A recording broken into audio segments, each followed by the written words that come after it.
Hay un experimento que puedes encontrar en cualquier libro de psicología, lo estudian en universidades de todo el mundo, y sin embargo, la institución que lo creó lleva más de 50 años sin querer repetirlo. No porque sea caro, no porque sea difícil de replicar, sino porque lo que ocurrió en esos 6 días reveló algo sobre la naturaleza humana que todavía hoy resulta incómodo aceptar. Y lo más perturbador no es lo que les pasó a los participantes, lo más perturbador es por qué les pasó. Antes de entrar al experimento, necesito hacerte una pregunta. Si mañana alguien con autoridad te pidiera que hicieras algo que va en contra de tus valores, ¿lo harías? La respuesta instintiva de casi cualquier persona es no, por supuesto que no. Yo tengo principios, yo tengo límites, yo sé quién soy. Y esa certeza es exactamente el problema. Porque lo que descubrió Philip Zimbardo en el verano de 1971 no fue que los seres humanos somos capaces de comportarnos de formas que nunca imaginaríamos, eso ya se sabía. Lo que descubrió es algo mucho más específico, mucho más aplicable a tu vida cotidiana, y mucho más difícil de defenderse. Voy a contarte lo que pasó, pero quédate hasta el final, porque la parte que casi nunca se menciona, la que está en las notas privadas de los investigadores, es la que cambia completamente cómo interpretas todo lo demás. Agosto de 1971. Universidad de Stanford, California. Zimbardo y su equipo publicaron un anuncio en el periódico local buscando voluntarios para un estudio sobre la vida en prisión, para lo cual pagarían $15 al día, una cantidad razonable para la época. Se presentaron 75 personas.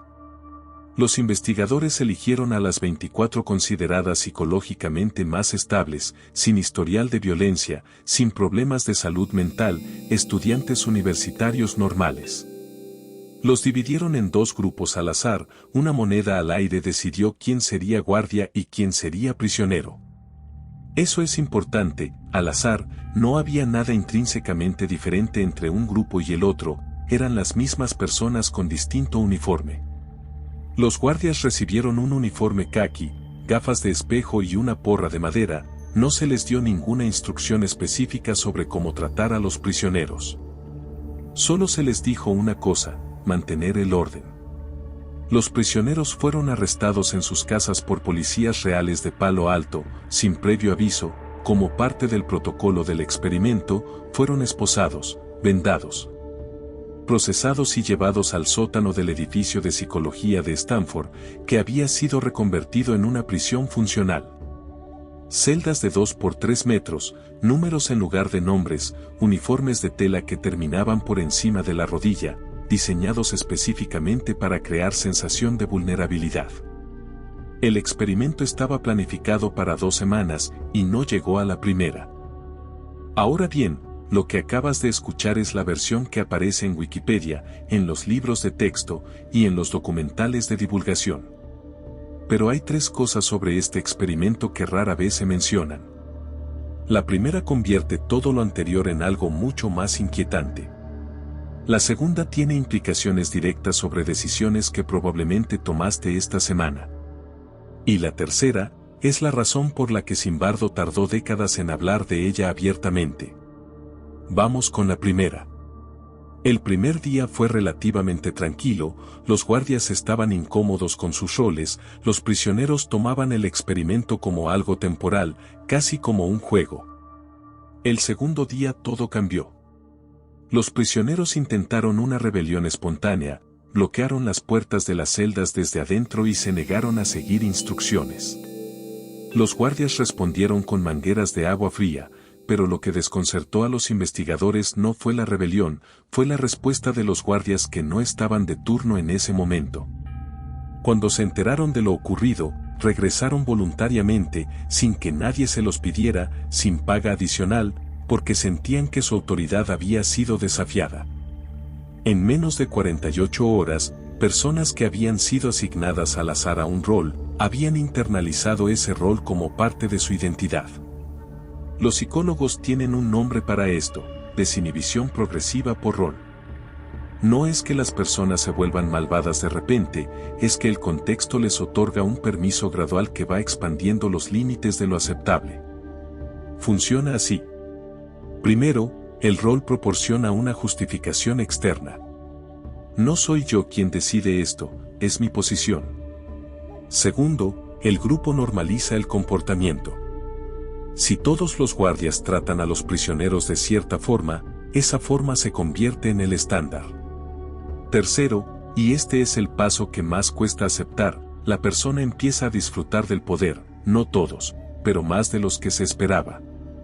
Para el tercer día, algunos guardias llegaban temprano a su turno, se quedaban más tiempo del necesario e inventaban reglas nuevas que nadie les había pedido.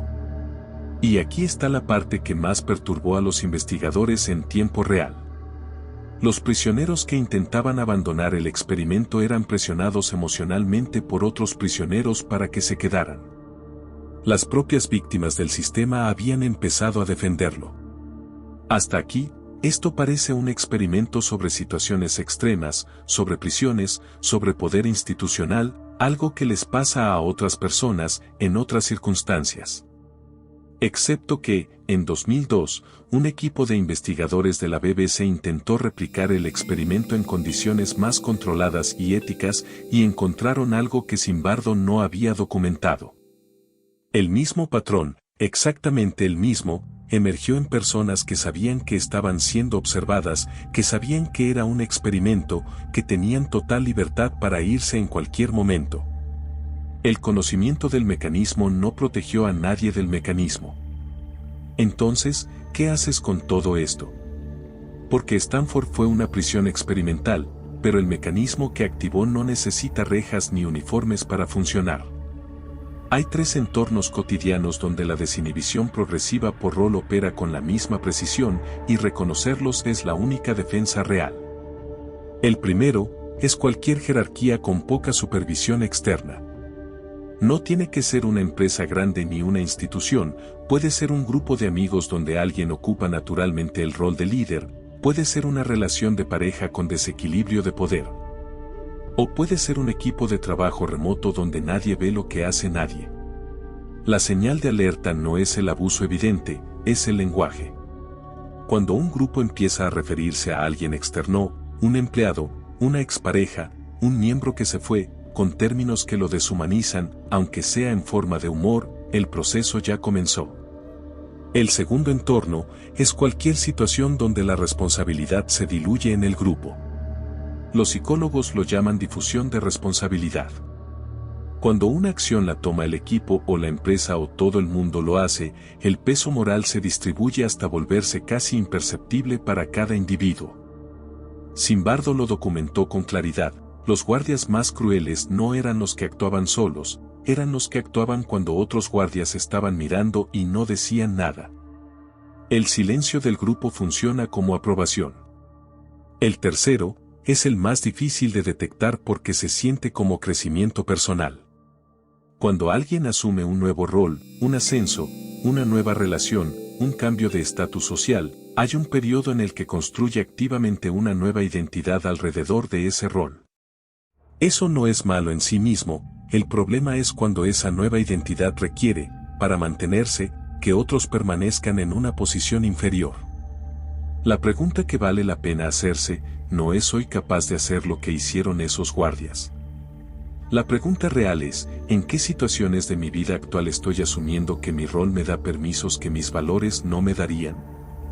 El experimento de la prisión de Stanford terminó el 6º día, y no por decisión científica, sino porque Christina Maslach, psicóloga externa que visitó el estudio por primera vez, se negó a seguir observando y exigió que se detuviera. Era la única persona que entró sin un rol asignado, y eso en sí mismo, es probablemente la conclusión más importante de todo el experimento.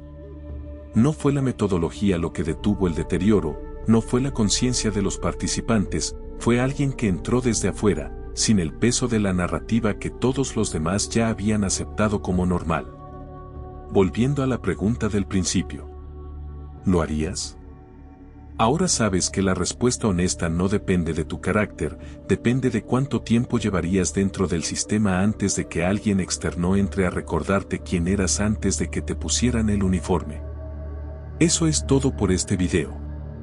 Si llegaste hasta aquí, probablemente ya estás pensando en situaciones concretas de tu propia vida donde este mecanismo podría estar operando. Ese es exactamente el tipo de incomodidad productiva que vale la pena cultivar. En el próximo video vamos a hablar de algo relacionado, pero más silencioso. No de experimentos en sótanos universitarios, sino de conversaciones completamente normales de las que tienes esta semana donde alguien podría estar usando un mecanismo psicológico específico para redefinir tu percepción de ti mismo sin que notes absolutamente nada.